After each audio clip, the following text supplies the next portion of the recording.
The first time I saw the Princess of Valoran, she didn't even look at me, which, considering the fact that I had crossed half the galaxy, survived two pirate attacks, and nearly died in a storm of solar radiation just to reach her planet, felt a little insulting. I stood in the enormous throne hall of the Crystal Palace, surrounded by towering alien nobles whose armor shimmered like liquid metal.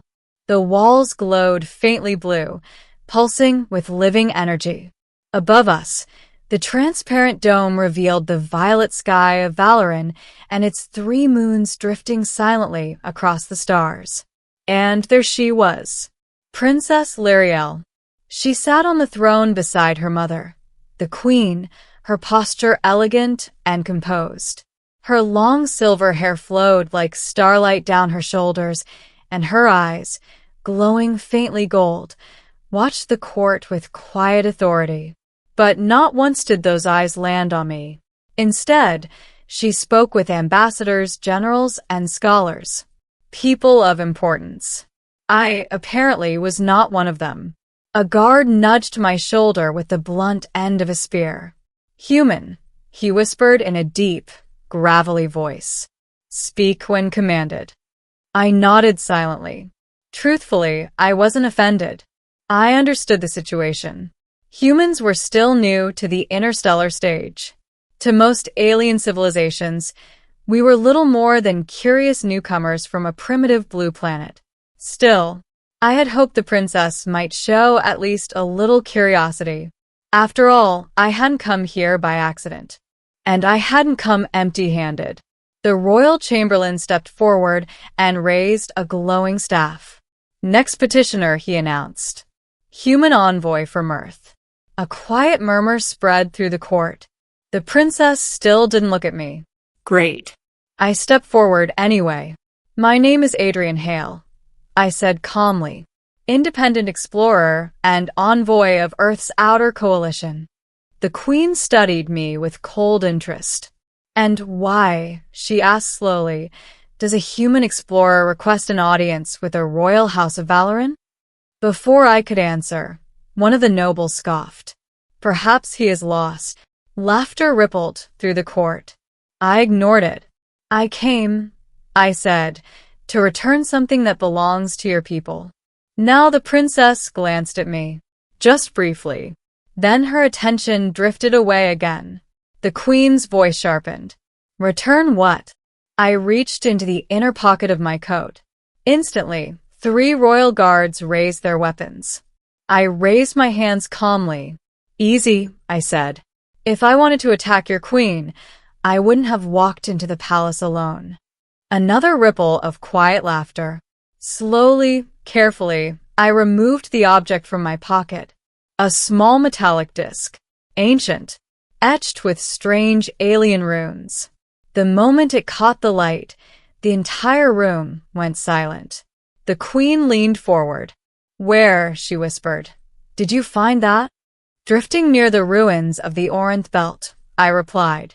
A noble gasped. Another muttered something in their language. The queen stood up from her throne. "That is impossible," she said. "That artifact was lost 2,000 years ago." I placed the disc on the floor between us. "Not lost," I said. "Just waiting." The chamberlain carefully approached, picked up the disc, and examined it. His eyes widened. "It is authentic, Your Majesty." The room erupted with whispers. But the princess still seemed strangely uninterested, until something unexpected happened. As the chamberlain turned the disc over, the light from the palace dome struck it at a perfect angle. A beam of faint golden light flashed across the room and landed directly on my hand, specifically on the mark burned into my palm. The princess froze. Her eyes snapped toward me. For the first time since I had entered the throne hall, she truly looked at me. And everything changed. She stood up so suddenly that her chair slid back across the floor. "Wait," she said sharply. The entire court fell silent. The princess stepped down from the throne platform and walked directly toward me. Her golden eyes were locked on my hand. "Show me your palm," she said. The guards tensed. The queen frowned, but I obeyed. Slowly, I opened my hand. The mark was there. A strange symbol, etched into my skin months ago when I discovered the artifact. I had tried everything to remove it. Medicine, surgery, even alien technology. Nothing worked. The princess leaned closer. Her voice dropped to a whisper. Where did you get this? I told you, I said. The Orienth belt. Her expression turned pale. That is not possible. The queen stepped down beside her. What is it, Lyriel? The princess pointed at my hand. The mark of the first guardian. The entire court gasped. One of the generals shook his head. That cannot be true. But the princess looked certain. She turned back to me. When you found the disc, did anything happen? I thought for a moment. Yeah, I said. The ruins exploded. Several nobles flinched. And before that, she pressed.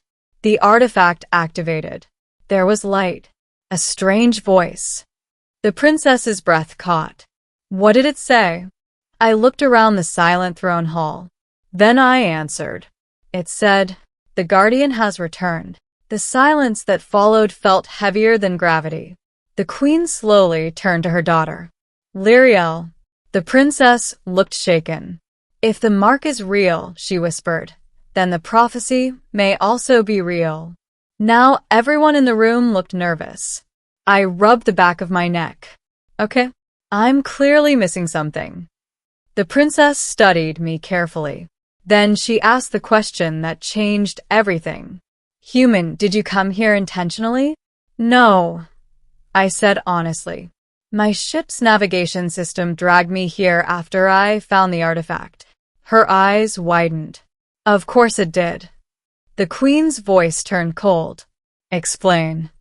Lyriel turned toward the court.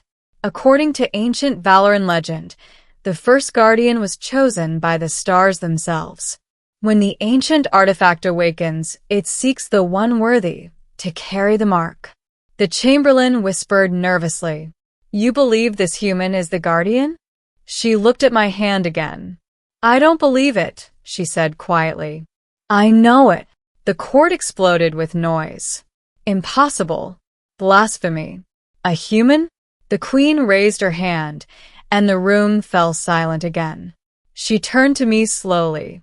If this is true, she said, then you are not merely a visitor to our world. Her eyes hardened. You are part of our destiny. I blinked. Well, that sounds like a lot of responsibility. To my surprise, the princess smiled slightly. The guardian protects the royal bloodline, she said. Specifically, one of the historians added nervously, the heir to the throne. The princess. She looked at me again, and for the first time since I arrived, there was curiosity in her eyes. So, she said softly, you crossed the galaxy, without knowing it, to protect me. I shrugged. Would you believe me if I said that wasn't the plan? She laughed. And suddenly the cold, distant princess I had seen earlier seemed completely different. But the moment didn't last. One of the generals stepped forward. This changes everything, Your Majesty. If the prophecy is real, then enemies of the throne will try to eliminate the guardian.